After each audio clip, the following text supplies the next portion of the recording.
Salut à tous, on se retrouve ce soir et on va parler bien évidemment du classico français entre le Paris Saint-Germain et l'équipe de Marseille. Ça vient de se finir là il y a quelques minutes et ça a été un récital parisien ce soir au Parc des Princes. 4-0 pour le PSG, donc avec trois buteurs différents, donc Hakimi, Kolo Muani et un doublé de Gonzalo Ramos.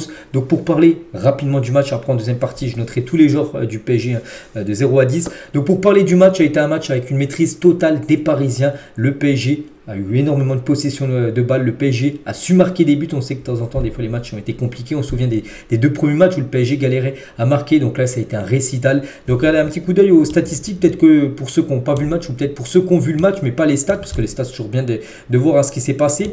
Donc le PSG, c'est 76% de possession de balles. 3 fois sur 4 ce soir, le PSG avait le ballon. Donc voilà, pour Marseille, c'était seulement des miettes qu'ils ont eu. Donc le Paris Saint-Germain, c'est 15 tirs, c'est 5 tirs cadrés, 4 buts. Là, c'est une stat moi qui me plaît. Voilà, 5 tirs cadrés pour 4 buts, c'est-à-dire que voilà, il y a eu la finition devant et ça, bien évidemment, c'est très bien. Donc côté Marseille, donc eux, ils ont beaucoup subi. 24% de possession de balle, 6 tirs et aucune frappe cadrée. Donnarumma, il n'a eu aucun arrêt à faire ce soir, voilà, parce que Marseille n'a pas fait la moindre frappe cadrée. Donc voilà, les stats bien sûr sont en faveur totale du Paris Saint-Germain. Un petit coup d'œil rapide aussi par rapport au classement, ça donne quoi? Parce que le PSG, on sait que avant le match de ce soir, c'était le pire début du PSG sous l'RQSI. C'est fou, hein. Pourtant on voit quand même des gros résultats, mais c'est que le PSG avait lâché quelques points comme en début de saison avec 2 matchs nuls et une défaite contre l'équipe de Nice. Mais niveau classement, c'est très bon. Donc le PSG remonte sur le podium, il passe devant l'équipe de l'AS Monaco. Donc le PSG juste derrière Brest et Nice. Bon, il y a seulement 6 matchs, il reste encore, combien c'est 34 journées, donc il reste encore pas mal de rencontres, donc il n'y a aucun souci, le PSG va certainement, et on espère retrouver cette première place là très prochainement. Donc voilà, pour parler du match, c'était vraiment une maîtrise totale du PSG, on sent la patte Luis Enrique, ça fait plaisir. Il avait dit en conférence de presse quand il est arrivé, il a dit voilà, les supporters vont apprécier ce qu'ils vont voir. Donc oui, c'est vrai qu'on apprécie sur ça. C'est un grand PSG, surtout un PSG avec une maîtrise totale. Ça avait été le cas aussi contre Dortmund. Dortmund aussi avait énormément galéré contre le PSG. Ça a été le cas ce soir avec cette équipe marseillaise. Donc le bilan là, des 3 matchs d'affilée, ça a été une défaite contre Nice avec la PSG n'avait pas produit un super bon football. Contre Dortmund, ça a été une très belle victoire. Et contre Marseille, là, ça en apothéose, on peut dire, pour finir cette semaine avec en plus une victoire contre, on peut dire, l'ennemi juré. Et en plus, avec la manière, un 4-0, c'est pas un 0 ou un 2-1 où ça a été très indécis. Non, c'est 4-0. Et dans la manière de jouer, il n'y a rien à dire, en gros il n'y avait pas match, tout simplement il y avait un monde d'écart entre les deux équipes ce soir. Donc parfait bien sûr pour le PSG. Prochain match les gars, ça sera un déplacement à Clermont, c'est samedi après-midi avant de jouer en Ligue des Champions. Le mercredi d'après, ça sera un déplacement compliqué du côté de Newcastle. On va noter maintenant le 11 parisien. Donc voilà la compo de départ.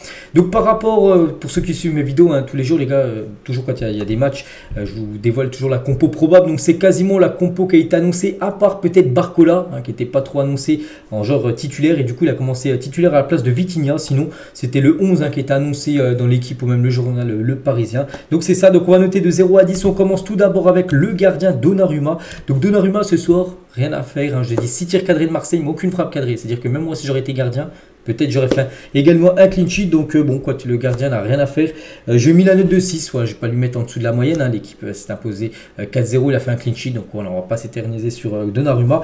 Un match satisfaisant de sa part. On passe à Lucas Hernandez également. Je lui mets la note de 6. Un match satisfaisant. Il a été bon défensivement. Après, voilà, offensivement, du côté de Marseille, ils ont très peu montré de choses. Donc voilà, défensivement, il a été à l'auteur. Il a touché beaucoup de ballons.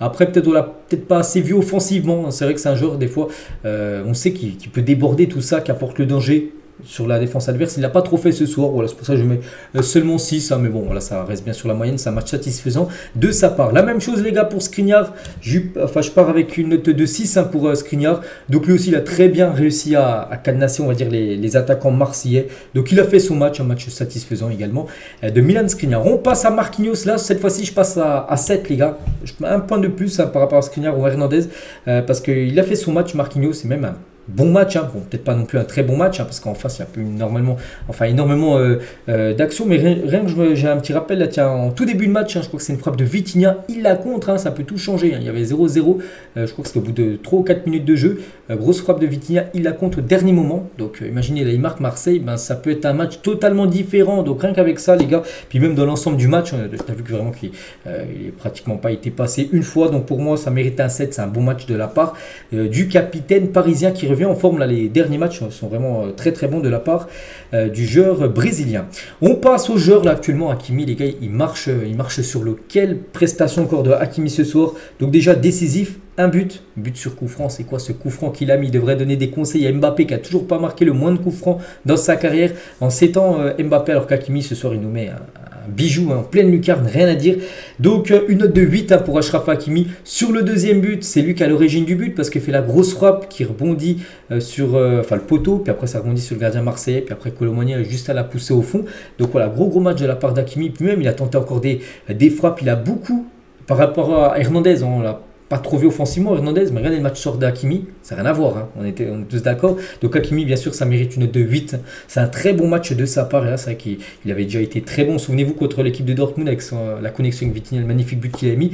Il avait même aussi fait des gros matchs avant, donc là c'est le Hakimi Prime, hein. J'ai l'impression qu'on est en train d'assister, donc ça c'est une très bonne nouvelle bien sûr. Pour le PSG, donc 8, bien sûr Hakimi.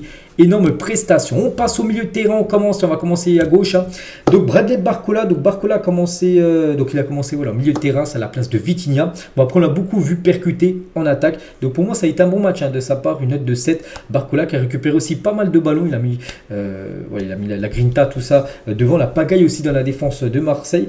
Donc voilà, je mets la note de 7, vraiment. En plus c'est un match où il a pu s'exprimer, en plus c'est un classique, il commence titulaire. C'était je crois sa première titularisation du côté du PSG. Puis voilà, c'est au parc devant les supporters, il fait une belle partie comme ça. Et surtout il a pris du temps de jeu parce que je sais même pas s'il a été remplacé. Voilà, Enrique lui a donné tout le match, hein, voilà, pour que vraiment il fasse vraiment un match complet. Donc pour moi vraiment ça a été une réussite, c'est une note de 7, hein, pour Bradley Barcola. Dommage qu'il n'a pas été décisif, soit un but ou soit une passe D. Et voilà, c'est encourageant pour la suite. On passe cette fois-ci à ce joueur, bon, Ugarte, j'ai l'impression chaque match il fait une masterclass. Donc une note également de 8, hein, pour Ugarte comme Hakimi, hein. Voilà, pour l'instant c'est les deux plus grosses notes. Donc je sais pas combien de ballons récupérés, mais au moins je pense au moins une...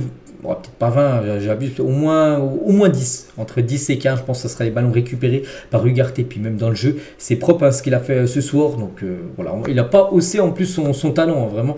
Donc voilà, qui continue comme ça, Manuel Ugarte, il n'y a rien à dire les gars, c'est un titulaire maintenant indiscutable de l'équipe, il n'y a rien à dire. Le PSG joue pas pareil quand il est là et quand il n'est pas là. Voilà, c'est vrai que tu es plutôt rassuré, hein, quand il y a Ugarte quand même qui est sur le terrain. Donc 8, hein, pour Ugarte, très belle partie.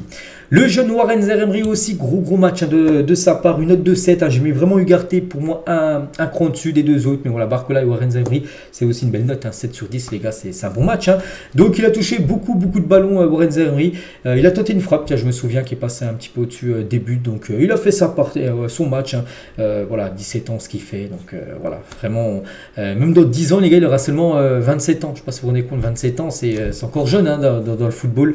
Donc c'est fou, voilà, on espère qu'il va prolonger parce que le PSG là va essayer d'entamer les discussions pour le prolonger et qu'il reste le plus longtemps possible. Regardez, maintenant c'est un titulaire indiscutable, hein, du côté du PSG, grâce surtout à Luis Enrique qui le fait confiance, puis il répond sur le terrain. Donc voilà, rien à dire, un 7 pour Warren Zaïre-Emery. Donc voilà, le milieu a été très bon ce soir, ils ont vraiment galéré, hein, le milieu marseillais. Dès qu'ils récupéraient un peu le ballon, Marseille ils essaient de faire une de passe, boum, il y avait le Ugarte, le pitbull qui était déjà dessus, qui récupérait le ballon, Warren Zaïre-Emery ou Barcola qui faisait le pressing, qui perdait directement le ballon. Donc grosse performance bien sûr des trois au milieu.